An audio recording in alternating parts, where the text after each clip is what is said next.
Over the past 4 years of running consistently and the last 10 years of running on and off, I think I've figured out how to reduce blisters to almost zero. And I'm not even just talking on your training runs, but like ultras. I've done 50 milers, 100 milers, marathons, all that kind of stuff. And I almost get no blisters. There's some small ones, but you've probably seen a picture or video or had them yourself where it's like a blister the size of this like cap on your foot. It's like, dude, that seems brutal. And I've never had one that intense. I've gotten blisters from downhill races, but I've almost gotten it down to zero, and this is something I'm surprised not more people have tried or looked into. And this is what I did in order to reduce a lot of my blisters on training and running. So first thing, make sure you have good form, good fitting shoes. That's out of the way. Now, Injinji socks or toe socks, and I'm not sponsored by them. Maybe someday. I don't know. I love Injinji socks. I love Injinji socks so much that I wear them all day, every day. Even if I'm not running, they're just like I have some like dress cool designed Injinji socks that I wear with a shirt tie and my suits and whatnot. So I love Injinji socks or toe socks. So they're basically, I guess I could just show you. They're basically just like toe shoes, but they're socks. So, I gotta kind of put this right. So there you go, toe sock and Gingy. So a little sleeve for each of your toes. So this is something that I'm really genuinely surprised not more people have tried, because maybe it's like ultra athletes have, get it because they do this, but like I even like half marathoners or marathoners, like 5K, whatever, just general running. It's crazy to me how a lot of people haven't like caught on to Injinji socks, and they seem pretty popular. But let's talk about why they're so helpful when it comes to reducing blisters. So for me, I think the biggest point when it comes to Injinji socks is that there's a layer of fabric or two between each toe. So the fabric, which I think is great fabric, because you can have like really shitty socks too that like hurt your feet or give you a rash or something.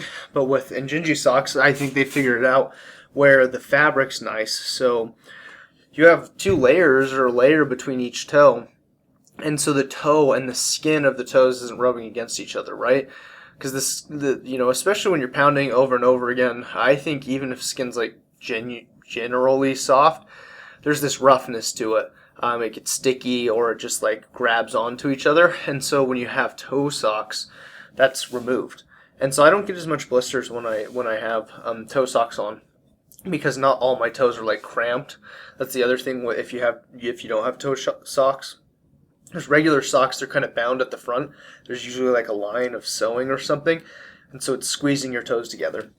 So Injinji socks, I think, is much more natural, or it doesn't apply that pressure on the sides of the pinky toe and the big toe. And so when I started running with the Injinji socks, I almost got like zero blisters. If you want to ramp it up, what you could do is like add Vaseline or squirrel nut butter on your toes and then put on the socks. And that's what I do before races. And I don't usually have to redo it, even at a 100-miler, 50-miler distance. I'm probably going to have one or two blisters, but it's not like the massive ones that take people out of a race. And I owe it to Injinji socks. So Injinji socks, if you're watching, I tell every runner I know about Injinji socks. So they definitely help me. And no one likes a blister, right? It's absolutely miserable. So hopefully that helps you. If you haven't looked into the toe socks, I like Injinji, but I'm sure there's other brands out there. Check it out. Go save yourself some blisters. If you like running content like this, my name is Reese Jones. I've been running a lot. I've set course records for ultras, run 10 marathons in 10 days, 5 50Ks in 5 days. I've done a couple different events, so I'm not perfect. I don't know everything, but I have some sort of formulas that seem to be working. Ran a sub 3-hour marathon a couple years ago. So if you like running tips, advice, tricks, things like that, that's what I'm here for. I talk a lot about mindset as well, because that's important to me. And so consider hitting that subscribe button. If not, no worries. I hope you got value either way. That's what I'm trying to do. I want to help runners get fitter, faster, and work through or completely avoid injuries, and overall just enjoy running as this beautiful sport it is. That's changed my life completely. So hit that subscribe button or not. Either way, I appreciate your time. I know it's super valuable, and I look forward to seeing you in the next one. Peace.